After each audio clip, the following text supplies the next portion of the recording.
Hi hello నమస్తే welcome to hit TV. నేను మీ anchor Ahmed. ఈ రోజు మనం ఒక స్పెషల్ గెస్ట్ అని ఉన్నామండి. ఆ గెస్ట్ ఎవరో కాదు, కమిడియన్ రామచంద్ర గారు ఉన్నారు. ఎన్నో సినిమాలు నటించి మనందరినీ నవ్వించడం జరిగింది. కానీ ఇవాళ ఆ స్థితి చూస్తే కనుక చాలా బాధాకరం. ఎందుకంటే చిన్న ఏజ్ లోనే తనకు పారాలిసిస్ అటాక్ అవ్వడం జరిగింది. అండ్ ఒక షూటింగ్ లో తన కంటిన్యూ షూట్ లో ఉన్నప్పుడే ఇది విషాదగాథ చోటు చేసుకోవడం జరిగింది. అండ్ ఇంకో విషయం ఏంటిదంటే ఇవాళ ఆయన చూస్తే నాకు మంచిగా అనిపించట్లేదండి. ఎందుకంటే ఒక టీవీలో మనం స్క్రీన్ లో చూసినప్పుడు ఎంత ఆయన చూడంగానే చిరునవ్వు వచ్చేది. ఇప్పుడు ఈ పరిస్థితులు చూస్తే నాకు చాలా బాధ అనిపిస్తుంది.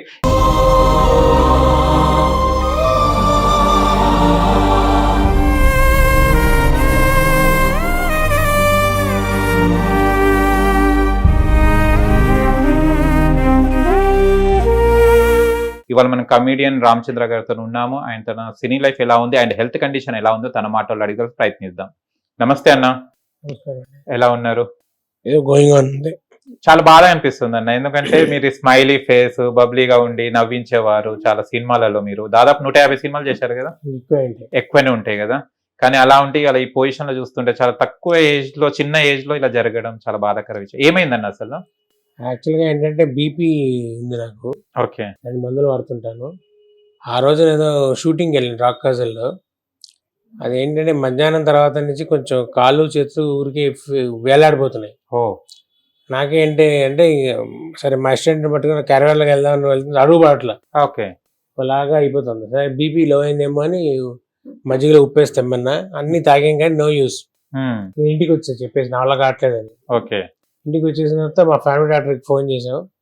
ఆయన బీపీ చెక్ చేసి ఎక్కువ ఉంది, మెడిసిన్ ఇచ్చారు. ఇచ్చి కొంచెం 3 days రెస్ట్ చెప్పారు. కానీ ఆ 3 days నా హ్యాండ్ ఇలా వెనక్కి వెళ్ళిపోతుంది. ఓకే. తెలియట్లేదు, నా హ్యాండ్ నాకే అంటే లోపల ఆల్రెడీ క్లాట్ ఫామ్ అయింది బ్రెయిన్ లో. ఓకే. సరే నేను ఏం చేయాలి, 3 days తర్వాత నాకు వాసవి హాస్పిటల్లో డాక్టర్ పరిచయం అయ్యారు 1 year బ్యాక్. ఆయనకు ఫోన్ చేశారు, ఇలా కాదండి మెడిసిన్ ఉండదు, మీరు వచ్చి ఎగ్జామిన్ చేసుకుని చెప్పలేమంటే నెక్స్ట్ డే పొద్దున్న ఇమీడియట్ అంటే జూలై 29వ తారీఖున అంబులెన్స్ మాట్లాడుకుని వెళ్ళిపోయాను. ఓకే. వెళ్ళిపోయి చెక్ చేస్తే ఏంటంటే అది పారాలసిస్ స్ట్రోక్ అని అర్థమైంది. అప్పటికి సిటీ స్కాన్ చేస్తే ఒక క్లాట్ వచ్చింది. ఓకే. ప్లస్ ఈ చెయ్యి లెఫ్ట్ హ్యాండ్ లెఫ్ట్ లెగ్ బాగా ఎఫెక్ట్ అయ్యాయి. అందుకే ఆ 3 days ఇంట్లో 3 days left hand left leg పనిచేయలేదు. ఈ చెయ్యి ఇప్పటికి ఇంతే లేస్తుంది. అంతే. అచ్చా, ఇప్పుడు ఎలా ఉంది? కొంచెం లోపల 2 సిటీ స్కాన్ చేస్తే 2 క్లాట్లు వచ్చాయి. సో మెడిసిన్స్ మీద కరిగిపోతుంట. సో ఇప్పుడు లెగ్ కి హ్యాండ్ కి ఫిజియోథెరపీ రోజు. ఓకే. 2 months చేస్తే మళ్ళీ నార్మల్ అవుతుందని చెప్పారు. ఎంత ఖర్చు వచ్చిందన్న ఇప్పుడు మళ్ళీ మీకు? 90,000 అయింది అక్కడ. 90,000 అయింది. ఓకే. అండ్ అన్న చూస్తే కనుక మీరు చాలా సినిమాలు చేశారు అండ్ చాలా బిజీ, పెద్ద పెద్ద ఆర్టిస్టులతోనే స్క్రీన్ షేర్ చేసుకోవడం జరిగింది మీరు. బట్ చూస్తే ఇవాళ మిడిల్ క్లాస్ లా ఉన్నారు. ఎందుకు ఈ ఇన్సిడెంట్? ఎందుకు మీకు మిడిల్ క్లాస్? హ్యాపీగా ఉన్నాను, ఫైన్. అంటే సినిమాలు చేయడం కానీ ఒకటి ఏది దాచుకోలేదు. ఆల్రెడీ అంతా వెళ్ళిపోయింది కాబట్టి నేను మా బ్రదర్ హ్యాపీగా ఉన్నాను ఇక్కడ. అన్న ఇంకో క్వశ్చన్, మ్యారేజ్ ఎందుకు చేసుకోలేదన్న? అంటే అయ్యాల్సిన ఏజ్ లో అవ్వలేదు, అది లేట్ అయిపోయింది, వదిలేసి దాని గురించి. అందరు ఎంత ఏజ్ అయినా కూడా మ్యారేజ్ కొంచెం చూస్తారు కదా. 35, 34, 36 అయిపోతే కరెక్ట్. 24, 25 అప్పుడు అవ్వలేదు. ఓకే. తర్వాత డిలే అవుతూ వచ్చింది. ఇంకా ఇప్పుడు 45. ఇంక ఇప్పుడు ఏమవుతుంది, దాని ఇంట్రెస్ట్ తీసా. ఓకే. అప్పుడు ఎందుకంటే ఇప్పుడు ఆప్షన్స్ 100 ఉంటున్నాయి. అంటే ఆడపిల్లలకి 100 ఆప్షన్స్ ఉన్నాయి, చాయిస్. దాంతో మనం చెట్టుకోం దేనికి. అచ్చా. ఓకే. అండ్ ఇప్పుడు మీకు అంటే పేరెంట్స్ కూడా లేరు, పాస్ట్ అవే. అండ్ ఇప్పుడు మీ తమ్ముడు మీ మొత్తం చూసుకుంటున్నారు. అంటే ఇంట్లో ఆడవాళ్ళు ఎవరు లేరు, మీరు ఇద్దరు ఎలా మేనేజ్ చేస్తుంటారన్న ఇల్లుని? విషయం ఏంటంటే మా ఇంటి పైన పోసిన మా సిస్టర్ వాళ్ళు ఉంటారు, కన్ సిస్టర్ వాళ్ళు. ఓకే. సో కొంచెం ఆడ హెల్ప్ తీసుకుంటుంటారు, వంటలు తగ్గుతుంది. అదర్వైజ్ ఇప్పుడు హాస్పిటల్ నుంచి మా తమ్ముడు నర్స్ లాగా మొత్తం అన్ని చేస్తున్నాడు. అదే వస్తే చూస్తున్నాను, అంతా వాడే చేస్తున్నాడు. ఇంత వాడికి వంట వచ్చి చేస్తాడు, వంట చేసి తినేస్తుంటాడు. కానీ చాలా మందితోనే వర్క్ చేశారు కదా, మళ్ళీ ఈ పరిస్థితి ఎవరికైనా ఫోన్ చేసి చెప్పడం కానీ హీరోస్ కి అలాంటిది? ఫలానా ఎవరికి చెప్పలేదు. ఓకే. అది నా ఫ్రెండ్స్ మధ్యలో, ఇండస్ట్రీ ఫ్రెండ్స్ మధ్య అలా వెళ్ళిపోయింది. అంటే కొంతమంది ఫోన్ చేశారు ఎలా ఉందని, కొంతమంది ఏంటంటే మెసేజ్ చేశారు, బట్ అక్కడ వరకు వచ్చింది అంతే. మీరు చాలా డీసెంట్ అని వింటున్నాను. అంటే చాలా, అంటే కొంతమంది కోపం అట్లా ఉంటది, కానీ మీరు ఏదైనా ఇన్నోసెంట్ రామచంద్ర గారు అని అంటుంటారు. ఒక విషయంలో కూడా మీరు ఒక షూరిటీ సంతకం పెట్టినందుకు మీరు మొత్తం ప్రాపర్టీస్ అన్ని తీసేసి అప్పు తీర్చారట. It's really. ఇంకా ఉంది, ఇంకా తీర్చారు. కొంచెం 6 నెలలు పడుతుంది కరెక్ట్ గా వర్క్ చేస్తే. ఓకే. కానీ కొంతమంది తప్పించుకుంటారు కదన్న, నాకు తెలియదు కదా. నేను తప్పించుకునే ఆలోచన పెట్టుకోలేదు. ఆహా, ఓకే. ఇండస్ట్రీకి వచ్చి ఏం నేర్చుకున్నారన్న, ఏం గ్రహించారు ఇండస్ట్రీ? ఇండస్ట్రీకి ఊరికే మనం ఏంటంటే కొంతమంది ఏంటంటే చిన్న సక్సెస్ ఓవర్ నైట్ సక్సెస్ కాకంటే చాలా తురుముకోవాలనుకుంటారు. అది కాదు, వెయిట్ చేయాలి, పేషెన్స్ ఉండాలి. ఎందుకంటే ఇవాళ ఉన్నది రేపు ఉండదు, రేపు ఉన్నది ఎల్లుండి ఉండదు, ఇక్కడ మారిపోతూ ఉంటుంది. అవును. ఇవాళ అవకాశాలు ఉంటాయి, రేపొద్దున ఉండవు. అలానే మన టైం అయిపోయింది కదా, టైం మళ్ళీ తిరుగుతుంది, వస్తుంది. ఆల్రెడీ లైఫ్ ఇంకో ఆపర్చునిటీ ఇస్తుంది మనకి. సినిమా ఇండస్ట్రీ కూడా ఇంకో ఆపర్చునిటీ ఇస్తుంది, ఇచ్చినప్పుడు దాన్ని ఉపయోగించుకుంటే కరెక్ట్. ఓకే. మీ ప్రాపర్ ఎక్కడైనా? అంటే మా ఫాదర్ విజయవాడ. అచ్చా, ఓకే. ఎంప్లాయా డాడీ? బ్యాంక్ ఎంప్లాయీగా ఉంటుంటే సర్వీస్ చనిపోయారు. ఓకే.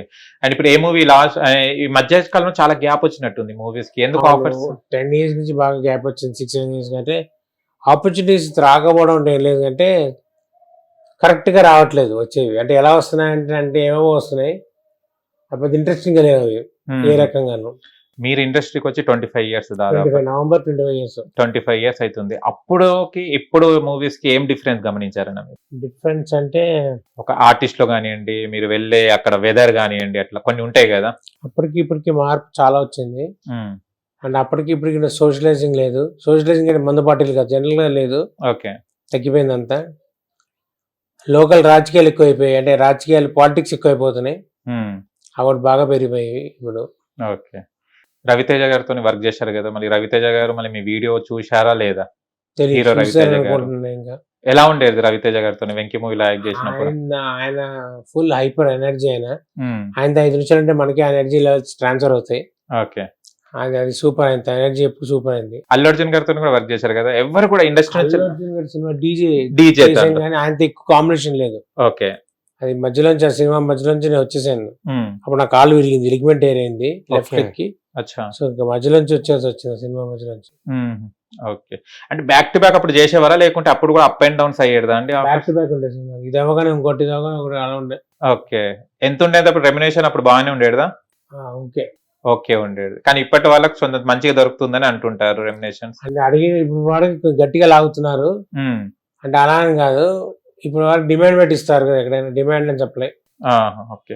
మీరు 150 మూవీస్ చాలా పైననే చేశారు కదా, అంటే మధ్యలో ఇప్పుడు రామచంద్ర గారు అంటే ఒక పేరు తెలియదు ఎవరికి, అంటే ఫలానా వెంకీ మూవీలో ఉంటారు, డీజే మూవీలో ఉంటారు, ఇలా నోటేట్ చేసుకున్నారు, పేరు ఎందుకు అంత పబ్లిష్ కాలేదు? నాకు అర్థం కాదు, పేరు తెలియదు. చాలా మంది బయట నా పేరు తెలియదు.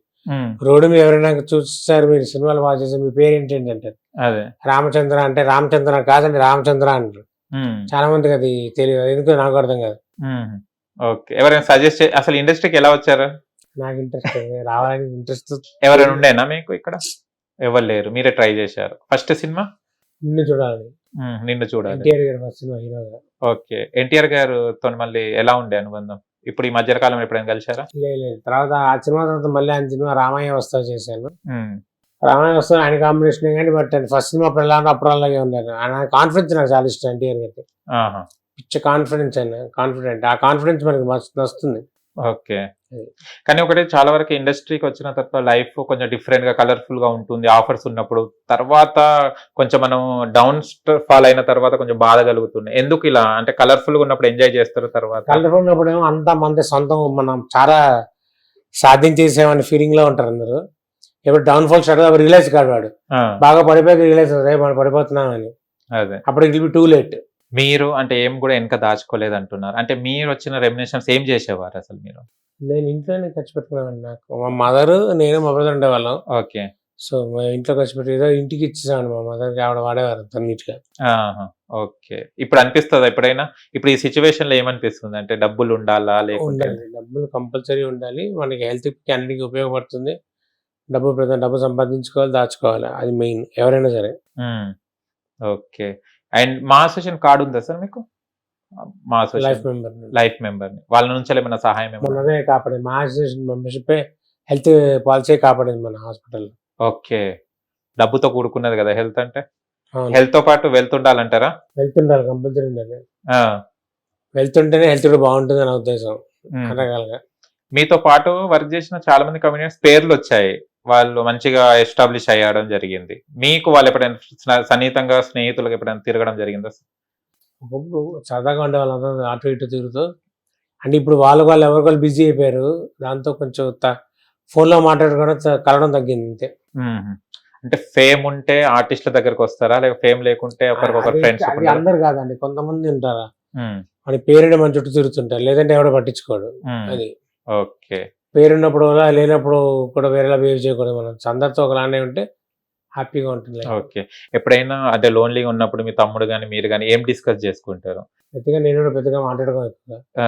ఏదో మామూలుగా కాసేపు న్యూస్ ఏదో ఫోన్లో చూడడం తప్పితే వేరే ఉంటుంది నాకు. ఆహా! ఓకే. ఇప్పుడు డైలీ ఎలానా ట్రీట్మెంట్ ఇక్కడికి వచ్చి చేస్తున్నారా, లేకపోతే హాస్పిటల్? ఫిజియోథెరపీ ఇంటికి వచ్చేస్తారు ఓకే. Daily afternoon 1:30 to 2:30.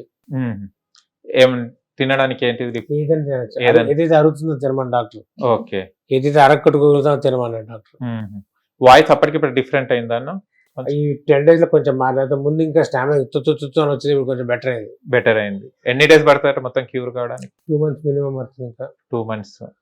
మళ్ళీ దానికి కావాల్సిన డబ్బుల ఏర్పాట్లు ఉండాలి, అవన్నీ ఉండాలి కదా. అదే పని మీద ప్రస్తుతానికి. ఎవరైనా అడిగారా, లేకుంటే ఏంటిది ఎలా మళ్ళీ? అడగడం కాదంటే హాస్పిటల్ తర్వాత నా చిన్నప్పుడు ఫ్రెండ్స్, నా ఇక్కడ ఫ్రెండ్స్ అందరూ హెల్ప్ చేశారు. ఇంకా అవసరం పడతాయి కదా, దానికి చూస్తున్నా ఏం చేయాలని ఆలోచిస్తుంది. మా అసోసియేషన్ ఏమైనా ఇన్ఫార్మ్ చేయడం జరిగిందా మళ్ళీ వాళ్ళ తరపున? అలాగే చెప్పలేదు. చెప్పలేదు. చెప్పాలనుకుంటున్నా లేదు? తెలుస్తుంది, మా తమ్ముడు చెప్పమని చెప్తాను. ఆహా!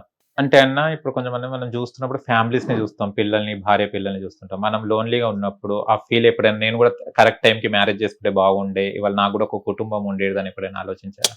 ఎప్పుడు రాదు, ఎందుకంటే అది వస్తే డిప్రెషన్ లోకి వెళ్ళిపోతుంది. నాకు ఎప్పుడు లేదు అది. అంటే ఫస్ట్ లో కూడా ఎప్పుడు ఫీల్ అవ్వలేదు లేదని, ఎందుకంటే సరే ఉన్నాం, హ్యాపీగా ఉందా, నవ్వుతూ ఉంటే హ్యాపీ కదా అని ఫీలింగ్ అంతే. అంతే, హ్యాపీగా ఉంటుంది. అసలు మీది ఏంటిది ప్లస్ పాయింట్, ఏంటిది మైనస్ పాయింట్, ఏంటిది మీ దాంట్లో? నేను ఎక్కువ ఆలోచిస్తాను, అది నా మైనస్ పాయింట్. అంటే ఎక్కువ ఏదో ఆలోచిస్తూ ఉంటాను ఎక్కువగా. ప్లస్ పాయింట్ మీరు చెప్పాలి, నాకు తెలియదు ఏంటో. ప్లస్ పాయింట్ మీ యాక్టింగే మాకు ప్లస్ పాయింట్, మాకు తెలిసినంత వరకు. ఓకే. ఎలా ఉండేది సెట్లలో? అంటే డైలాగ్స్ కానీ, ఆ డెలివరీ కానీ, కామెడీ సెన్స్, ఉట్టిగానే డైలాగ్ వదలంగానే మాకు నవ్వు వచ్చేసేది, మీ ఫేస్ లో ఉండేది. అంటే అవి సీన్ బట్టి, ఆ డైరెక్టర్ బట్టి ఫ్లోలో. ఏ డైరెక్టర్ బాగా అనిపించింది మీకు అప్పట్లో? శ్రీనువెట్ల గారి సినిమా ఎక్కువగా బాగా అనిపించేది అనమాట. ఓకే. అండ్ ఇంకా అన్న హెల్త్ మొత్తం ఓకే కదా ఇప్పుడు? మళ్ళీ ఇప్పుడు సెట్ చేసుకోండి, సెట్ చేసుకుంటున్నాను. ఎన్ని ప్రాజెక్ట్స్ ఉన్నాయి ఇప్పుడు? ఏమైనా ఉన్నాయా మళ్ళీ? చేతిలో ఏం లేవు. ఏం లేవు. ఇది జరగకపోయింటే వ్యవసాయం వచ్చాయేమో, బట్ అన్ఫార్చునేట్ గా రావడం వల్ల అది ప్రాబ్లం అయినట్టుంది. ప్రాబ్లం అయింది. ఓకే. మళ్ళీ వెతుక్కోవాలి ఇంకా. అంటే ఇంత పేరు వచ్చిన తర్వాత కూడా కొన్ని కాల్ చేయాలన్నా, లేకుంటే మీరు ఆడిషన్స్ కూడా వెళ్ళే వాళ్ళ? ఆడిషన్స్ కి వెళ్తాను, లేకపోతే కాల్ చేసి వెళ్ళి కనపడుతుంటాను, ఏదంటే అవకాశం ఉంటుందేమో అని. ఓకే. ఆర్టిస్ట్ ఇప్పుడు వచ్చే కొత్త ఆర్టిస్ట్లకు ఏం చెప్తారు మీ ఎక్స్పీరియన్స్ లో, 25 years ఎక్స్పీరియన్స్ లో? ఏముంటుందంటే సక్సెస్ అనేది ఓవర్నైట్ రాదు, దానికి హార్డ్ వర్క్ చేయాలి, పేషెన్స్ ఉండాలి, వచ్చిన అవకాశాన్ని వేస్ట్ చేసుకోకుండా బాగా చేసుకోవాలి, అంతే. అప్పుడు సక్సెస్ ఆటోమేటిక్ వస్తుంది. ఓవర్ నైట్ సక్సెస్ రాదు ఇండస్ట్రీలో, అది ఫిక్స్. అది మెంటల్ గా ప్రిపేర్ అయితే చాలా ఎవరైనా. కానీ మీరు కష్టపడకుండానే ఫస్ట్ మీకు మంచి ఆఫర్స్ వచ్చాయి, తర్వాత డౌన్ అయినట్టున్నారు, అప్ అండ్ డౌన్స్ వచ్చాయి కదా, ఎలా ఫీల్ అయ్యారు ఫస్ట్ లో ఆఫర్స్ వస్తున్నప్పుడు? తెలియలేదు, పని రోజు పని ఉండేది, వెళ్ళిపోయాను. తర్వాత తగ్గినప్పుడు కొంచెం అమ్మాయి ఏంటి తగ్గింది అని ఆలోచన వచ్చింది. ఎందుకు తగ్గిందా అని ఆలోచించే లోపు మళ్ళీ వచ్చి మొదలయ్యాయి. తర్వాత కొంచెం తగ్గాక మళ్ళీ అనిపించింది ఏంటి తగ్గాయండి అది. ఓకే. ఓకే. అంటే కొత్త నీరు పాత నీళ్ళకి కొత్త పాత ఉంటుంది. అవును. అలా కొంచెం గ్యాప్ వచ్చింది మన వరకు. ఓకే. మీరు ఎవరిని ఇన్స్పిరేషన్ తీసుకొని వచ్చారు ఇండస్ట్రీకి? చిరంజీవి గారు హీరో కదా, మీరు కామెడియన్ అయ్యారు. ఆయన ఎవరికైనా ఇన్స్పిరేషన్. ఓకే. అంతే. ఆయనే. ఓకే. కామెడీ కదా, ఎవరిని ఫాలో అయ్యేవారు? కామెడీ ఎవరిని ఫాలో లేదు, ఓన్లీ చిరంజీవి గారి ఇన్స్పిరేషన్. ఓకే. మీరు ఏమన్నా చెప్పాలనుకుంటే సినీ వాళ్ళను, మీ ఫ్రెండ్స్ కి ఏమైనా చెప్పాలంటే చెప్పండి. చెప్పేదే లేదండి, అందరూ అంటే హెల్త్ లేదని జాడి చూపించకుండా మోరల్ సపోర్ట్ ఇస్తే I will be very happy. Okay. Okay అన్న.